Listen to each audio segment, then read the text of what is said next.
Then, the next one is where the rubber hits the road. And that is the daily planner. This is the tool that you need to develop for yourself so that you can take it wherever you need to go. And I found that there's 3 things that a daily planner needs to be. Number 1, it needs to be mobile. You need to be able to carry it with you wherever you go. So that when you go up to a professor and you say to her, "Excuse me, professor, can I meet with you next week early?" And she says, "How about Tuesday at 1 o'clock?" Instead of you standing there going, "Tuesday at 1, Tuesday at 1. Now wait, let me boot up my computer because I have Tuesday at 1. Well, she's already left because she has things to do. And so to have a daily planner that you can actually use very quickly is very helpful. Okay, so number 1, mobile. Number 2, it has to be visual of the day. What do I mean by that? I mean that when you go to your daily planner, and if I'd say, what are you doing on Wednesday at 3 o'clock, you can go Wednesday, 3 o'clock, and you can get your right brain involved with the time management. Okay? A lot of people walk around with little daily planners, right, that have this much space for your day. Your life is way more complex than that.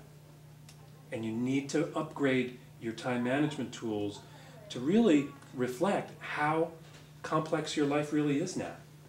Before, you had a lot of structure imposed when you were in high school. Now you don't. You have to impose that structure. And the best way to do that is to upgrade your time management tools. Okay? So visual of the day, get the right brain involved. And the third thing is space for a to-do list. Remember how you have to break things down into doable goals, and doable goals that are not tasks, doable goals that are based on time. And I would say based on 1-hour time blocks. Okay? So if you look at the weekly grind, it's mobile, right? It is visual of the day, and it has a to-do list. So this actually could be your daily planner for a while, just to get to see if this is the structure that you really would like and you'd really like to use. Okay? So that's kind of why I developed this, is because it really fits into the 3 things that I really think need to be part of a daily planner. You need to have that. Your life is way too complex to have those little things in that little space. Okay?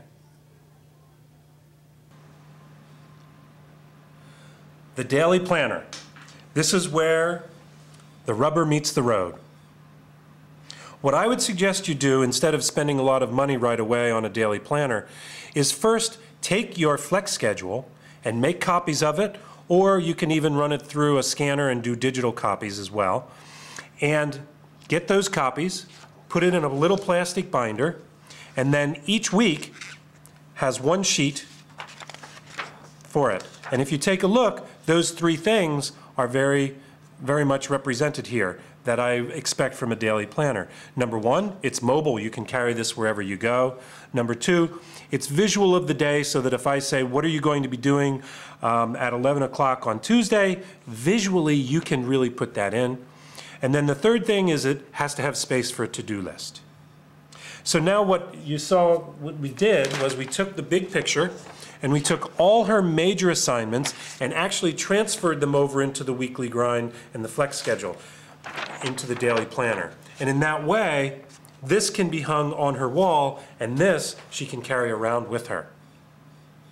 One of the things that I like to really focus on with the daily planner is learning how to break things into pieces and then working backwards. So if you think about writing a paper as a brainstorming step, an organizational step, and then as a language step, and then possibly an editing step, basically that's what she's done. She has an English paper due on Friday the 26th, and so we've worked backwards. She has an appointment with the Writing Center on Thursday. She has time put in to edit her paper on Tuesday and Wednesday. And if you remember, Monday is not a good time for her to do anything because she's so exhausted from her day, so we didn't put anything in there for the English paper. And then, basically, she writes her paper the weekend before. She sees the professor about the outline on Friday. And then on Wednesday, Thursday, she has down that she's going to really work on the structure, on the outline of it. And before that, she's going to brainstorm. So basically, this Tuesday, she's going to brainstorm. Wednesday, Thursday, she's going to outline and bring organization to her ideas. Friday, she's going to meet with the professor because the professor is really the most knowledgeable about this paper, and also the audience that she's writing for. And then over the weekend, she's going to write the paper. And then on Tuesday, Wednesday, she's going to edit, go to the writing center for editing help, and then she's going to hand the paper in. That's how you break things into parts, working backwards, so then you know when you're going to have to start it. And if you take a look, she also has some other major things going on, not huge things, but she has quizzes, and so she has to put in time to study for quizzes and study for anthro. And what's really helpful is that her to-do list is associated with how much time she has during the day visually. And so if her to-do list is getting very, very long on a Monday, she knows she's going to have to move things around because Mondays are not very effective for her, and she doesn't actually have a lot of time. And so what I would recommend, and Sarah has been doing this, is when she gets up in the morning, she goes through her schedule and figures out what are the things that she has to do during the day, and then she prioritizes them, and then she puts them in her daily planner. Studying for Spanish is a primary. Brainstorming is a little less primary, but it needs to be done, and then also studying for anthro quiz. So probably she needs to put some studying in here, and probably put some reading time in as well. So prioritizing your to-dos every morning can help you to then put them in your time frame so that you can get the work done. And as you can see with the flex schedule, it's going to give you a representation for the next how many weeks. And so if you need to make appointments or if you need to see professors, you can do that and put it in your daily planner and then not have to really think about it. You don't have to hold all this stuff in your head because it's in your daily planner. And what I usually like to do is, I usually like to put the weekly grind on the back so that it can really give you a representation of the external expectations that you know you have. Every once in a while, it's good to reinforce in your mind what you have going on. Okay? So that's the daily planner. And then once you use this for a while, then you can start to get a sense of what your daily planner should look like, and you could either develop one online, you can develop one on a computer, or you can go out and try to find one for $15 or $20 at Staples or some of the other stores that might have them.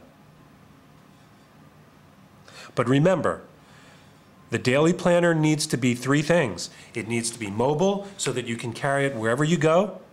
Number two, it really needs to be visual of the day so that you can really see a representation of where your flex time is. And number three, you need to have a space for to-do lists so that you can break things down into pieces. That's going to help your motivation. And then putting those pieces in during the day so that you can spread out the work.